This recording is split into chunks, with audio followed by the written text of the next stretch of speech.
민수기 26장입니다. 구약성경 240페이지 민수기 26장 1절부터 65절까지인데요. 1절부터 4절까지 읽고 52절부터 마지막 65절까지 그렇게 교독을 하겠습니다. 5절부터 51절까지는 지파별 인구조사에 관한 반복적인 기록이기 때문에 뛰어넘어서 51절부터 보도록 하죠.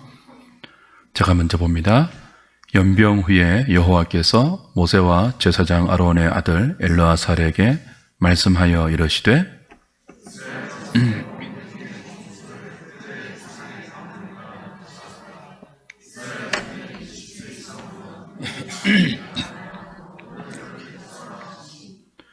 모세와 제사장 엘르아살이 여리고 맞은편 요단과 모압 평지에서 그들에게 전하여 이르되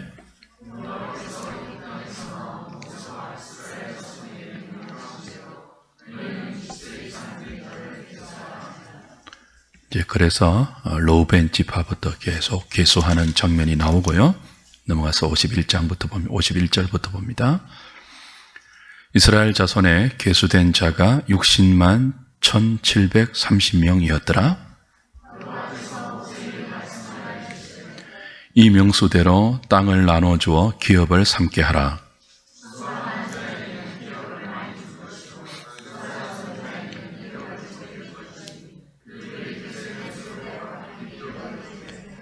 오직 그 땅을 제비 뽑아 나누어 그들의 조상 지파의 이름을 따라 얻게 할지니라.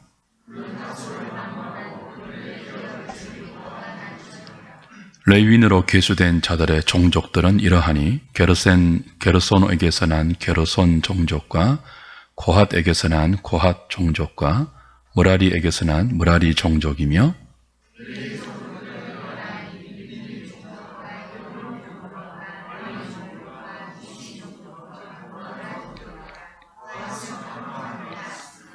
아므람의 처의 이름은 요게벳이니 레위의 딸이요 애굽에서 레위에게서 난 자라.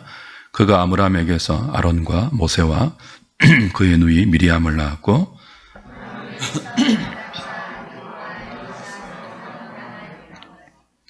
나답과 아비후는 다른 불을 여호와 앞에 들이다가 죽었더라.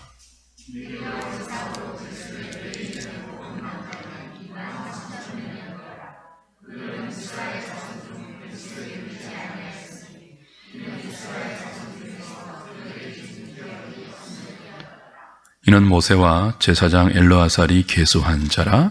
그들이 여리고 맞은편 요단과 모압 평지에서 이스라엘 자손을 계수한 중에는 모세와 제사장 아론이 시내 광야에서 계수한 이스라엘 자손은 한 사람도 들지 못하였으니 이는 여호와께서 그들에게 대하여 말씀하시기를 그들이 반드시 광야에서 죽으리라 하셨습니다. 이러므로 여분네의 아들 갈렙과 눈의 아들 여호수아 외에는 한 사람도 남지 아니하였더라. 아멘.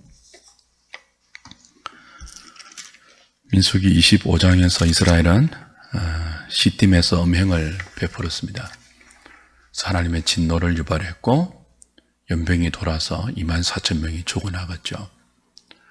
비나스가 하나님의 질투로 일어나서 보란듯이 이스라엘 회중 앞에서 위대한 여인과 음행했던 그 남녀를 창으로 찔러 죽여서 하나님의 진노를 멈춥니다.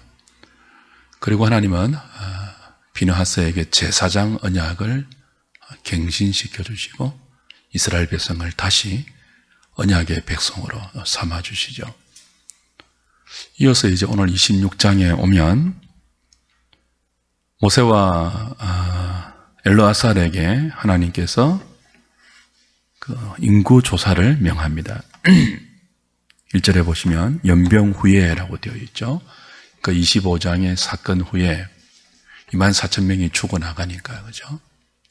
모세와 엘르아살에게 너희는 지금 있는 이 모압 평지에서 20세 이상 싸움에 나갈 만한 자를 계수하라. 그렇게 인구 조사를 명하세요. 이 민수기 26장의 인구조사는 두 번째 인구조사입니다. 여러분 기억나십니까?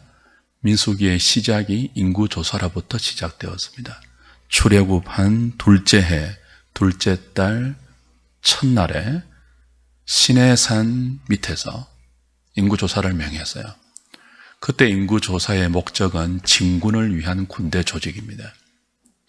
그로부터 40년이 지나서요.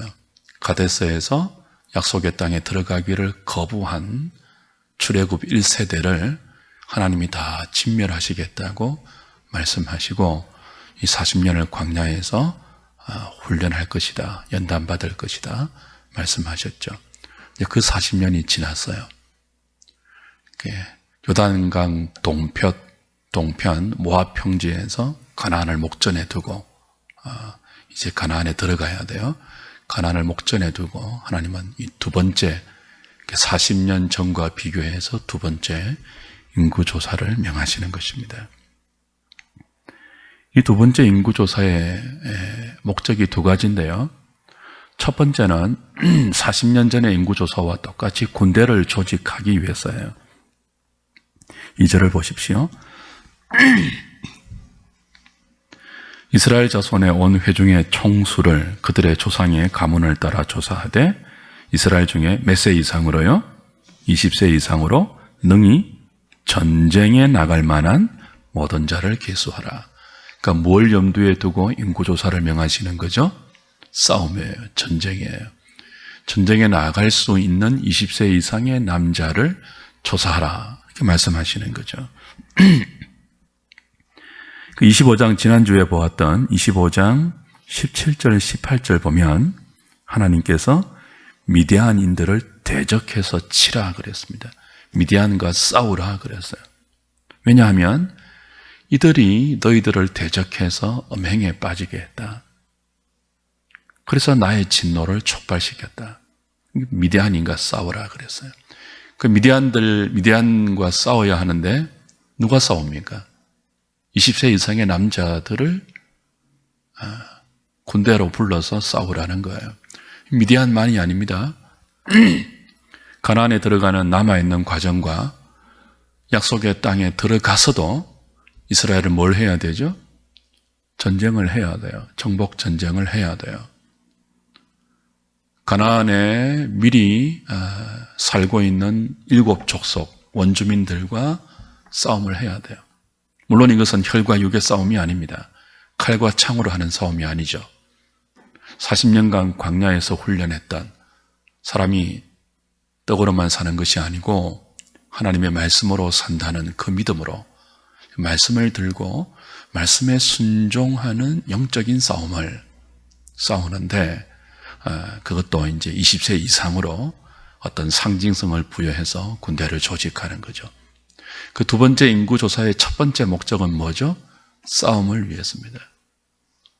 싸울 만한 군사를 찾기 위해서예요. 사랑하는 여러분,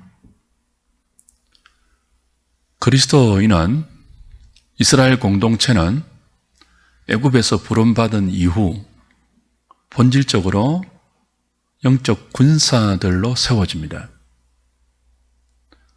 우리가 하나님의 은혜로 하나님의 자녀가 되고 하나님 백성이 되고 하나님 백성의 그 일원이 된다는 것은 곧 하나님의 군사가 된다는 의미와 동일해요. 그리스도인은 싸우는 자들입니다. 어떤 싸움이죠? 혈과 육에 대한 싸움이 아니죠.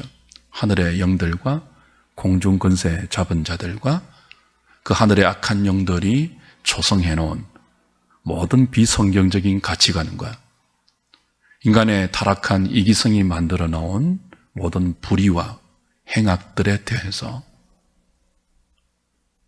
대장 대신 그리스도를 따라 십자가의 깃발 아래 모여 싸우는 영적 군사들이에요. 그래서 지상의 교회를 전투하는 교회, 그렇게 정의하죠. 결국 싸우지 않는 사람은 스스로 교회됨을 포기하는 것입니다. 20세 이상 된 남자들을 계수하라. 이건 이스라엘 백성의 대표성이에요. 모두가 싸우는 사람들입니다. 우리 안에 타락한 본성이 있고 하나님의 은혜로 성령의 권능으로 거듭난 새로운 본성이 있습니다. 우리 안에도 끝없는 영적 싸움이 있죠. 육체의 소욕을 따를 것인가? 성령님의 소욕을 따를 것인가?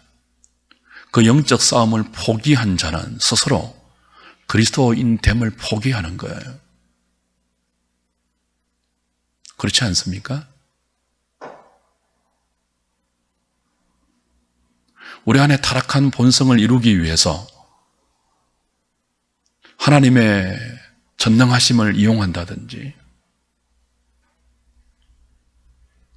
타락한 종교성을 따라 끊임없이 우리의 신앙생활을 이어가고 그래서 마땅한 영적인 싸움을 우리 안에서부터 시작하여 우리 밖에 온 세상에 충만한 하나님 없는 가치관, 그 불의하고 더럽고 음란하고 그 모든 가치관들과 우리의 존재 전체를 걸고 공동체 전체를 걸고 하나님이 기뻐하는 방향으로 한 개인의 백성된 삶과 공동체된 정체성을 영적 싸움으로 진행시키지 않으면 그 개인과 그 공동체는 주의 백성으로 이 땅에 존재할 존재 의미가 사실 없는 거죠. 이 영적 싸움을 피하면 그리스도인은 영적 유람을 하게 됩니다. 영적 관광을 하게 되어요. 그때부터 교회는 타락하고 신자 스스로도 타락하게 됩니다. 부패하게 됩니다. 하나님 인구조사를 명했습니다. 약속의 땅 진입을 앞두고 너희 중에 싸움에 나갈 만한 20세 이상 된 남자를 계수하라. 무슨 뜻이죠? 누가 나가서 싸울래? 누가 나의 부르심을 따라 나의 뜻을 이 땅에서 이루기 위하여 이 세상 나라 대신 나의 나라를 건설하기 위하여 나의 이름을 걸고 나의 말씀을 따라 누가 싸울래? 그 말씀이죠. 영적 싸움에서 도망가지 않고 탈영하지 않고 그리스도가 부르신 십자가의 깃발 아래 다 모여서 하나님의 전신갑주로 무장하고 하나님의 나라를 이 땅에 이루어가는 주의 군사들로 잘 걸어가는, 잘 모이는, 잘 살아가는 저와 여러분 될 수 있기를 주님의 이름으로 부탁드립니다.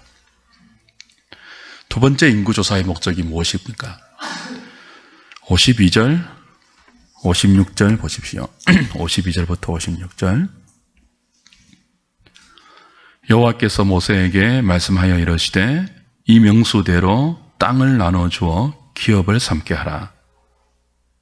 수가 많은 자에게는 기업을 많이 줄 것이요 수가 적은 자에게는 기업을 적게 줄 것이니 그들이 계수된 수대로 각기 기업을 주되 오직 그 땅을 제비 뽑아 나누어 그들의 조상 지파의 이름을 따라 믿게 할지니라.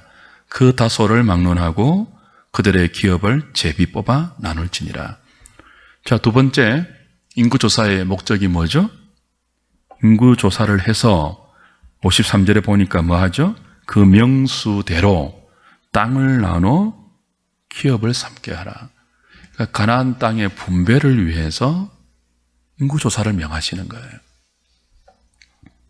이 두 가지 목적, 첫 번째 싸움에 나갈 만한 남자를 계수하기 위해서 20세 이상의 남자를 계수하기 위해서 두 번째는 지파별로 인구를 조사해서 약속의 땅을 분배하기 위해서 이제 그 5절부터 50절까지 각 지파별로 인구 조사를 해요. 그렇게 해서 파악된 20세 이상의 남자가 모두 몇 명이죠? 51절 보십시오. 이스라엘 자손의 계수된 자가 몇 명이에요? 60만 1730명이에요. 여러분 기억나실지 모르겠어요. 40년 전에 첫 번째 시내 광야에서 시내산 밑에서 첫 번째 인구조사에서 조사된 인구가 몇 명입니까? 60만 3,550명이에요. 거의 비슷해요. 지금은요, 60만 1,730, 40년 전에는요, 60만 3,550명. 그 1,820명이 차이가 나는데 40년 전보다 줄었어요. 약간 줄었죠. 거의 비슷해요.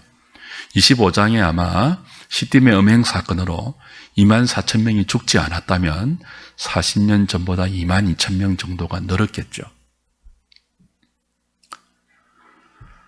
무엇을 의미합니까? 지금 광야입니다. 아직까지 광야예요. 모압 평지예요. 지난 40년 광야를 돌아왔다고요. 먹을 것이 없고 마실 물이 없는 거친 광야, 불뱀이 가득하고 살아남기 힘든 그 광야에서 40년을 지나왔는데 40년 전보다 인구가 뭐예요? 똑같아요. 그리고 이 40년 동안 이스라엘의 역사는 우리가 계속 확인한 것처럼 어떤 역사였죠? 반역과 불신과 불평과 원망, 폐역의 반복이었습니다. 그래서 땅이 갈라져서 죽기도 하고 연병으로 죽기도 하고 많이 죽었잖아요. 그런데도 40년이 지나 모압 평지에서 약속의 땅을 바라보고 지파별로 인구를 계수하니까 40년 전과 거의 똑같아요. 모세가 얼마나 놀랐을지 한번 상상해 보십시오. 모세 앞에서 죽어나간 이스라엘 백성이 한둘이 아닙니다. 그런데 40년이 지나서 신기할 정도로 똑같아요. 추구마땅한 그들임에도 불구하고 인구가 거의 동일해요. 이스라엘은 늘 하나님에 대해서 의심하고 불평하고 반역하고 대들었지만 하나님은 그런 이스라엘에게 아브라함을 통해서 주신 언약을 기억하시고 내가 너를 많은 민족의 조상이 되게 하리라. 그리고 애굽에서 많은 민족을 이루신 그대로 출애굽해서 여기까지 그대로 유지시켜 오신 것입니다. 신실하신 하나님이죠. 우리는 신실하지 못하고 죽어 마땅하고 소멸되어 마땅하지만 하나님은 그런 이스라엘을 약속대로 신실하게 지켜왔습니다. 동시에 우리는 이 신실하신 하나님의 보호하심 속에서 또 다른 특징을 하나 발견하는데요. 비록 전체적인 인구는 숫자는 비슷하지만 60만 정도이니까 남녀노소를 다 치면 최소한 200만 명은 넘겠죠. 이 많은 인구를 하나님께서 유지해 오셨지만 40년 동안 그러나 속을 들여다보면 40년 전과 지금 이 두 번째 인구 조사를 통해서 파악한 사람들은 전혀 다른 사람들이에요. 64절, 65절 보십시오.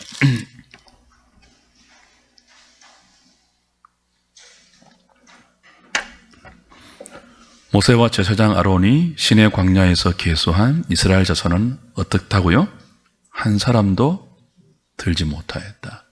자, 40년 전에 시내 광야에서 모세와 아론이 인구를 조사했습니다. 40년 후에는 이제 모세와 아론은 죽었으니까 엘르아살이 인구를 조사하죠. 총수는 거의 비슷하죠. 한 1,800명 정도 차이가 나요. 그런데 들여다보니까 누구죠? 여호수아와 갈렙 외에는요 40년 전에 계수한 사람은 한 사람도 살아남지 않았어요. 다 죽은 거예요. 왜 그렇죠? 65절. 이는 왜냐하면 여호와께서 그들에게 대하여 말씀하시기를, 가데스 사건이에요. 가데스 바네아 사건이죠. 그들이 반드시 광야에서 죽으리라 하셨습니다. 이러므로 여분네의 아들 갈렙과 눈의 아들 여호수아 외에는 한 사람도 남지 아니하였더라.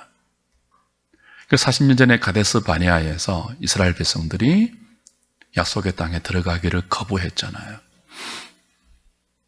육신의 눈으로 판단하고 거부했잖아요. 그 하나님을 능멸했죠. 하찮게 여겼죠. 그래서 하나님이 진노하셨고 니네들 다 죽는다 그랬습니다. 여호수아와 갈렙에는 아무도 못 들어간다. 다 죽는다 그랬습니다. 니네들 40년 동안 이 땅을 돌아야 한다 그랬습니다. 광야를 돌아야 한다 그랬습니다. 그 말씀 그대로 성취되었어요. 그런데 보십시오. 그 심판의 말씀을 그대로 성취하면서도 하나님이 얼마나 지혜로우신지 이스라엘 총 인구수는 그대로 유지하세요. 광야 1세대는 광야 40년 동안 다 죽이셨는데 요수아와 갈렙 외에는 다 죽이셨는데 말씀대로 약속대로 다 죽이셨는데 그러나 전체적으로 하나님의 백성의 인구는 그대로 유지하셨어요. 심판을 행하시지만 그 심판을 통해서 도리어 완벽한 세대 교체를 이루어내고 계시죠. 놀라운 하나님의 지혜입니다. 그 심판이 심판으로 끝나지 않고 약속의 땅에 들어갈 새로운 제2세대를 40년 동안 완전하게 이루어 가셨던 거예요.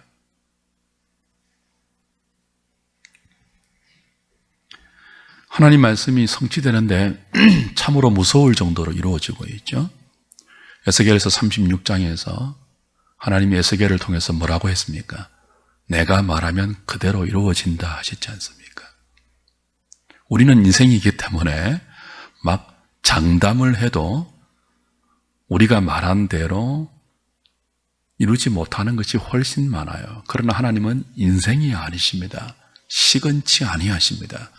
여호와 입에서 나온 말씀은 허공으로 사라지는 법이 없고 역사 가운데 그 말씀 그대로 다 실행되고 성취됩니다.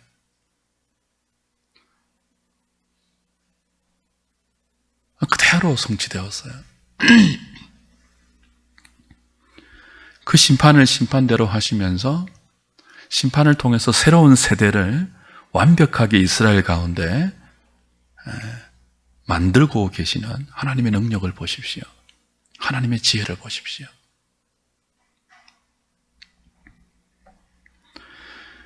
지금 모압 평지에서 계수되고 있는 이 사람들 60만 얼마였죠? 60만 1,730명입니까? 이 사람들은, 그리고 이 사람들이 대표하는 200만 이상의 많은 이스라엘 백성들 2세대라고 불릴 수 있죠. 출애굽 2세대예요. 근데 이 2세대와 1세대는 전혀 다른 세대입니다. 출애굽 1세대는 일단 전부 애굽 출신이에요. 전부 애굽에서 태어났죠. 당시 애굽은 세계 최강의 나라입니다. 최고의 학문과 최고의 문화와 최고의 삶의 질을 갖춘 나라에서 비록 노예이지만 1세대는 다 애굽 출신이에요. 그리고 그들은 이 모세를 통해서 하나님께서 일으키신 놀라운 기적들과 권능들을 눈으로 목도하고 온몸으로 체험한 사람들입니다. 1세대는 하나님의 영광을 체험하는데 지금 모압 평지에 있는 2세대와는 조금 다른 방식으로 체험한 세대예요. 그들은 나일강이 피로 변하는 것을 보았습니다. 하나님께서 개구리 재앙을 일으키시고 파리 재앙을 일으키시고 10가지 재앙을 일으키시고 애굽의 모든 장자들을 6월절 밤에 죽이시고 믿음으로 어린 양의 피를 문설주와 좌우 임방에 바른 이스라엘의 집을 하나님의 심판이 건너뛰고 살아남는 것을 경험한 사람들이에요. 1세대가. 그들은 자신의 눈으로 홍해가 갈라지는 것을 보았습니다. 그 갈라진 바다 사이로 바다를 육지처럼 하나님의 권능 가운데 건넜던 기가 막힌 체험을 한 사람들이에요. 그러니까 다른 어떤 민족도 다른 어떤 인생도 맛보지 못하는 놀라운 종교적인 경험을 한 사람들이 출애굽 1세대예요. 그러나 이들은 믿음으로 약속의 땅에 들어가지 못했습니다. 그 놀라운 기적을 보았음에도 불구하고 놀라운 체험을 맛보았음에도 불구하고 체험이 아닌 하나님의 말씀만으로 약속의 땅에 들어가는 것에는 실패했어요. 근데 이 세대는요, 지금 여기 모압 평지에서 계수되고 있는 이 세대는 애굽 출신이 아니에요. 전부 광야에서 태어난 사람들이에요. 그들은 말로만 하나님의 구원의 기적을 들었던 사람들입니다. 눈으로 본 적이 없어요. 바다가 갈라진 거 본 적이 없어요. 노래로 전해져 왔지만 그 놀라운 하나님의 구원의 기적이 노래로 전해져 왔지만 노래로만 들었을 뿐입니다. 눈으로 보고 몸으로 경험한 적이 없어요.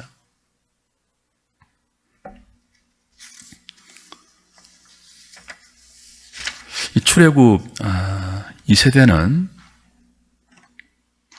오직 하나님 말씀 하나만 가지고 거친 광야를 살아왔던 세대입니다. 아무런 기적도 경험하지 못하고 말씀 하나로 부르신 하나님을 배우고 알아왔던 세대이죠. 그런데 하나님은 어떤 세대를 들어서 약속의 땅에 들여보내십니까? 많은 기적을 허락했던 1세대가 아니고 기적이 아니고 말씀으로 가르쳐왔던 이 2세대들을 사용해서 약속의 땅에서 하나님 나라를 이루게 하십니다. 여러분, 때로 우리에게 신앙적인 체험이 필요해요. 우리의 믿음을 고양시켜주고 힘을 내게 하는 종교적인 체험이 필요할 때가 있습니다. 근데 그것이 전부가 아니에요. 그 체험은 반드시 말씀 신앙으로 연결되지 않으면 아무 소용이 없어요. 교만을 만들 뿐이죠. 맨날 뭐 합니까? 체험을 자랑하죠. 근데 정작 뭐예요? 가데스 바네아에서는 뭐 합니까? 하나님의 약속에 순종하기를 거부하죠.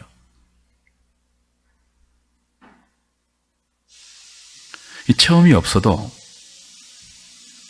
당시에 세계 최강국인 애굽에서의 생활이 없어도, 생활 경험이 없어도 사람이 떡으로만 사는 것이 아니고 여호와 입에서 나오는 모든 말씀으로 산다는 것을 거친 광야 생활을 통해서 배우고 익힌 사람은 하나님께 사용될 수 있습니다. 하나님 나라를 건설하는 주인공들이 될 수 있어요. 그래서 하나님은 1세대를 약속대로 다 광야에서 죽게 하시고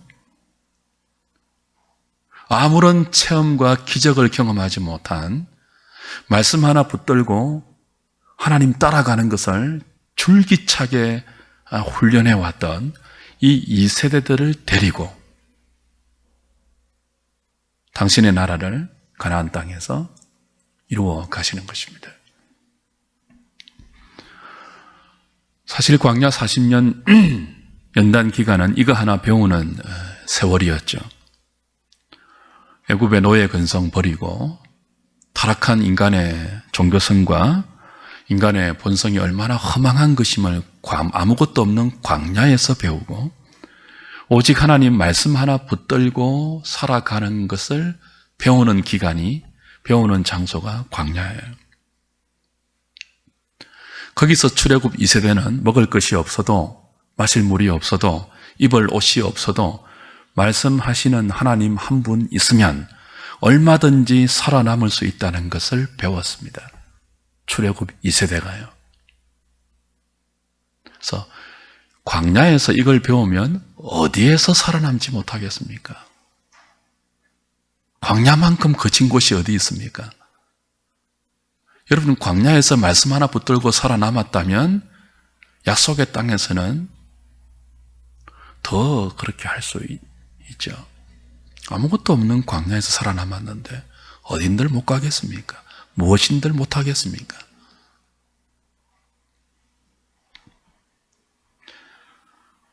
지금 가나안 입국을 앞두고 하나님은 이 2세대들을 조사하면서 사실 이걸 가르치는 거예요. 이걸 이제 너희들이 들어가야 하는 이 땅 무엇으로 들어가는 줄 아느냐?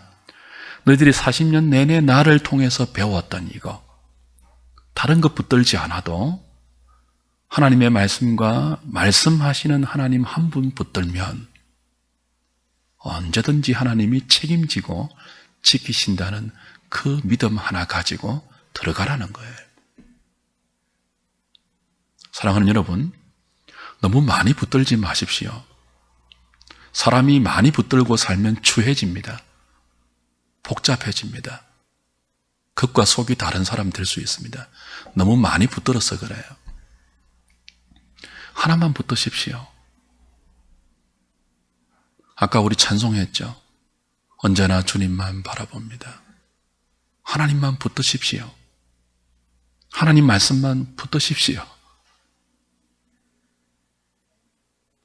다른 것 이렇게 많이 붙들고 붙든 그것을 지키고 더 많이 손에 붙들기 위해서 하나님 바라보지 마시고 하나님만 붙드십시오. 족합니다. 그러면 삶이 단순해지고 깨끗해집니다. 그리고 힘이 생깁니다. 여러분, 단순한 사람이 힘이 있습니다. 깨끗한 사람이 힘이 있어요.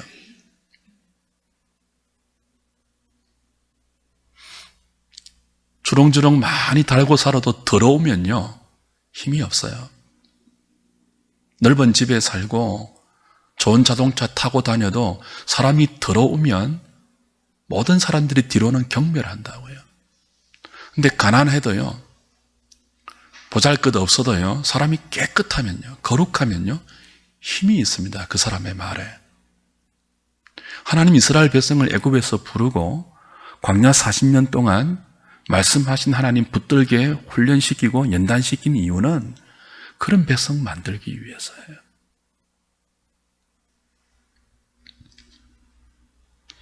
많은 것을 붙들고 살면 하나님이 희미해집니다. 그런데 말씀 하나 붙들면 하나님이 여러분 눈에 선명하게 보일 것입니다. 여러분, 하나님을 보는 사람이 복이 있다고 산상수훈에서 예수님 말씀했죠. 마음이 청결한 자는 복이 있나니 저희가 하나님을 볼 것이요. 여기 청결하다는 말은 클린이란 뜻이 아니에요. 하나만 본다 그런 뜻입니다. 단순하다 그런 뜻이에요. 섞여 있지 않다 그런 뜻이에요. 뒤에서 나오는 52절에서 우리 56절 두 번째 인구조사의 목적, 땅 분배 아닙니까? 그죠? 근데 참 오묘해요. 가나안 땅에 들어가서 땅을 분배하지 않습니다. 아직 모압 평지예요. 아직 가나안 땅에 들어가지 않았어요. 그런데 인구조사를 명하시죠. 모압 평지에서. 그리고 뭐 하세요? 그 모압 평지에서 땅을 나누어 줘요. 들어가 보지도 않는, 보지도 못한 땅을 나누어 줘요. 40년 전에는요, 대표들이 가서 가나안 땅 탐지하고 왔죠. 보고 와서 뭐 했습니까? 불평했죠. 안 들어간다 했죠. 그래서 다 죽었습니다. 이 세대는요, 안 들어갑니다. 못 보았어요. 그러나 요단 동편 이쪽에서 하나님의 방식대로, 하나님의 주권대로 보지도 못한 땅을 분배받습니다. 믿음으로 분배받습니다. 말씀의 원리에 따라 순종해서 분배받습니다. 인구조사를 통해서 각 지파의 인구를 조사하시고 인구가 많은 사람은 많은 대로, 인구가 적은 지파는 적은 대로 땅을 기업으로 나누어 주시는데 그 나누어 주시는 방식이 어떤 방식입니까? 제비뽑기 방식이에요. 이 제비뽑기는 그 주술이 아닙니다. 잠언서 말씀을 보면 이 제비뽑기에 대한 성경적인 의미를 이렇게 설명해요. 16장, 잠언 16장 33절에는요, 사람이 제비를 뽑으나 이를 작정하기는 여호와께 있다 그랬죠. 그러니까 하나님의 뜻을 드러내는 방식으로, 그 신탁의 방식으로 구약에는 제비뽑기를 종종 허락하셨습니다. 잠언 18장 18절을 보면요, 또 이렇게 말씀해요. 제비 뽑는 것은 다툼을 거치게 하여 강한 자 사이에서 해결케 한다. 다툼이 일어날 가능성이 있을 때 하나님은 제비 뽑기 방식을 통해서 하나님의 뜻을 보여주시고 그 다툼을 해결하시죠. 지금 약속의 땅을 들어가야 돼요. 땅에 들어가서 눈으로 보면 좋은 땅이 보이고 나쁜 땅이 보일 것 아니에요. 그죠? 기름진 땅이 보이고 거친 땅이 보일 것 아니에요. 사람에게는 다 죄성이 있는데 어떤 땅 차지하고 싶을까요? 기름진 땅 차지하고 싶겠죠. 좋은 땅 얻고 싶겠죠. 그걸 위해서 다투지 않겠습니까? 그걸 막으신 거예요, 하나님께서. 그 땅을 보기 전에 어떤 땅이 좋은 땅이고 나쁜 땅인지 보기 전에 하나님의 주권적인 뜻을 제비뽑기로 알려주시고 그 제비뽑기를 통해서 드러난 하나님의 주권적인 뜻에 인간의 이기성과 탐욕과 모든 것들을 쳐서 복종시키고 나눠주신 대로 하나님의 기업을 받아 그 땅에서 말씀 붙들고 광야에서 살듯이 살아라는 거예요. 여러분, 광야와 가나안이 장소는 다르지만 사는 원리는 똑같아요. 말씀 붙들고 사는 거예요. 뭐 안 바라보고요? 땅이 좋고 나쁘다, 뭐 기름지냐 척박하다 이거 바라보지 않고 그 땅을 주신 나의 주인 하나님, 선하신 하나님, 그 하나님과 그분의 말씀 붙들고 사는 것은 광야나 가나안이나 똑같아요. 그게 하나님 백성이 살아가는 믿음의 원리입니다.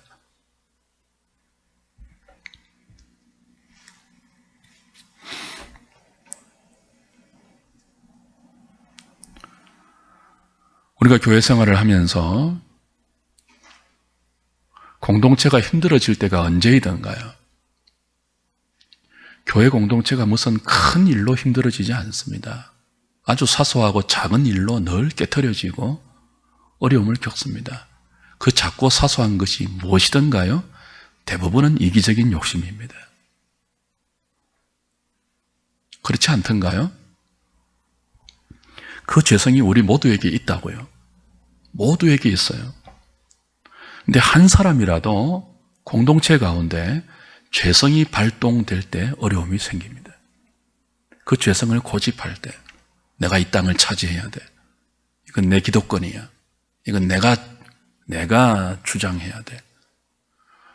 그 근거로 목소리를 높일 때 공동체가 고통을 겪어요. 그걸 못하게 하신 거예요. 제비 뽑아서. 니네들의 욕망, 내 뜻에 복종시켜야 돼. 내가 주는 대로 들어가서 살아야 돼.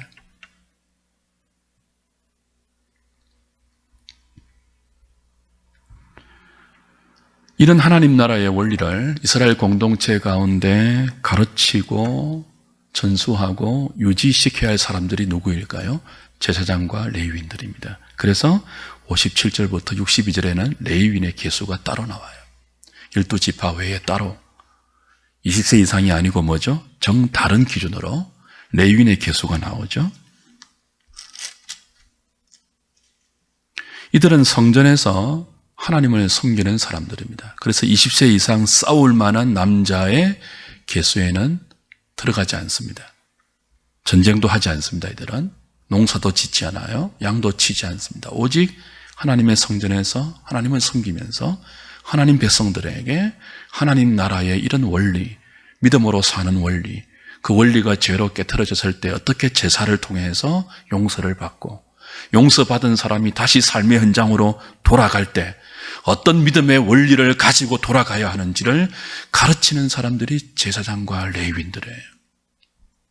이들은 모든 지파들이 땅을 기업으로 받을 때 하나님의 주권적인 뜻을 제비 뽑아서 가리고 그 뜻에 복종시켜 땅을 기업으로 받을 때 기업으로 땅을 받지 않습니다. 그들은 오직 하나님 한 분만을 기업으로 받습니다. 그리고 죽을 때까지 이 일에 헌신해야 합니다. 이들이 깨어있을 때, 이들이 바로 하나님을 섬기고 백성들을 섬길 때 이스라엘 공동체가 하나님 백성으로 제사장 나라로 거룩하게 살아갈 수 있는 거예요. 욕심으로 타락하지 않고. 근데 이스라엘 역사 우리가 알죠? 레위인과 제사장들이 타락했죠.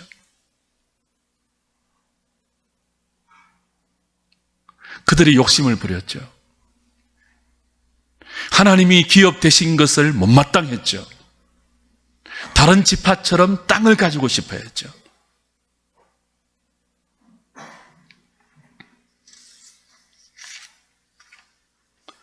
사랑하는 여러분, 신약 백성들은 구약 백성처럼 지파가 따르지 않습니다.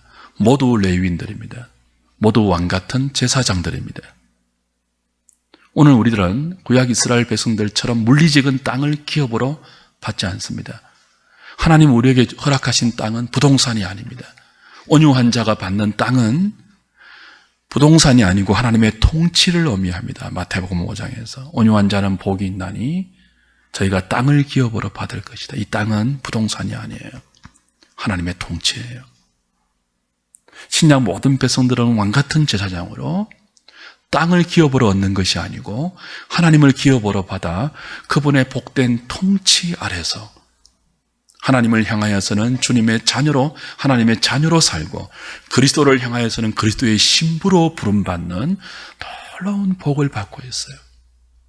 이보다 더 큰 복이 어디 있습니까? 여러분, 하나님에게서는요, 성부 하나님에게서는요, 하나님의 자녀예요. 그게 우리가 받는 기업이에요. 그리스도에게서는요, 그리스도의 신부예요. 우리는 그리스도를 감히 하나님의 독생자인 그리스도를 신랑으로 받았다고요. 이보다 더 큰 기업이 있습니까? 하와이 땅 전부하고 바꿀 수 있습니까? 그리스도하고. 온 우주 전체하고 그리스도하고 바꿀 수 있습니까? 바꾸실래요? 백평하고 그리스도하고 바꾸실래요? 우리에게 허락된 기업이 무엇입니까? 하나님입니다. 삼위 하나님 전부가 우리에게 허락된 썩지 않고 쇠하지 않고 더럽혀지지 않는 하늘에 간직된 우리의 기업입니다. 그분 하나를 붙드는 것은 손해가 아닙니다, 여러분. 그분 하나만 바라보는 것은 어리석은 게 아니에요. 가장 지혜로운 거예요. 가장 복된 거예요. 보배 중에 보배이신 그리스도. 왜 다른 것 바라보다가 그 보배 되신 그리스도를 놓치고 있습니까? 왜 다른 것 품고 다른 것 붙들다가 그 아름다운 하나님을 여러분의 기업으로 소유하지 못하고 있습니까?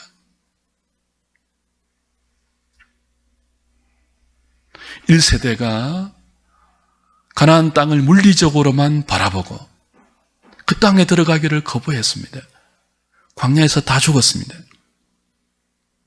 이 세대를 훈련시켜서 하나님은 땅 자체를 바라보지 말고 그 땅에서 어떤 원리로 살아가야 할지를 가르치고 그 땅 들어가기 직전에 인구조사를 통하여 그 땅을 기업으로 받을 때 제비 뽑는 원리를 다시 확인시켜 주심으로 하나님 백성들이 어떻게 살아야 할지를 우리에게 교훈하고 있습니다. 우리의 기업이 무엇인지 이전에게 다시 붙드시기 바랍니다. 남은 생에 어떻게 살아야 할지 기억하시기 바랍니다. 찬송하고 기도하겠습니다.